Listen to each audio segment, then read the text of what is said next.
আসসালামু আলাইকুম রহমতুল্লাহ। যে যেখান থেকে আমার এই ভিডিও দেখছেন সবাইকে জানাই আমার ইউটিউব, ফেসবুক এবং পেজের পক্ষ থেকে শুভেচ্ছা অভিনন্দন।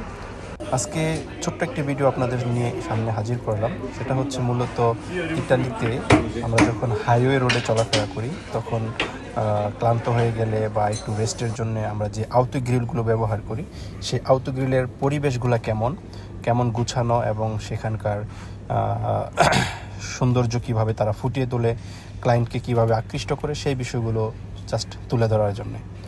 আর সবচেয়ে বড় কথা হচ্ছে যে আমাদের বাংলাদেশেও এরকম দূরপাল্লার যে গাড়িগুলো চলে বা এক ডিস্ট্রিক্ট থেকে অন্য ডিস্ট্রিক্টে যখন আমরা যাই তখন আমাদের দেশের প্রতিটা পদক্ষেপে কিছু কিছু দূরত্ব বজায় রেখে এরকম রেস্ট হাউস বা আউটো গ্রিল করা উচিত আমি মনে করি। আপনাদের মতামত কি জানাবেন। ধন্যবাদ সবাইকে।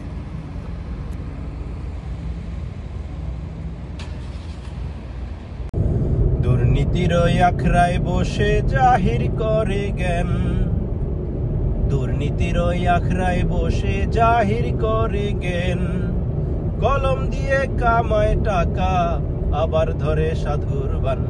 ওরা শিক্ষিত শয়তান, ওরা শিক্ষিত শয়তান, ওরা শিক্ষিত শয়তান, ওরা শিক্ষিত শয়তান। কেউ বা আবার দেশের লাগি মহামারীর মতন ফাইলে কলম ঠেকাইয়া চালায় দেখো নির্যাতন। কেউ বা আবার দেশের লাগি মহামারীর মতন ফাইলে কলম ঠেকাইয়া চালায় আবার নির্যাতন। ঘুষের টাকায় তাদের ভুরি, ঘুষের টাকায় তাদের ভুরি হইতাছে টান টান।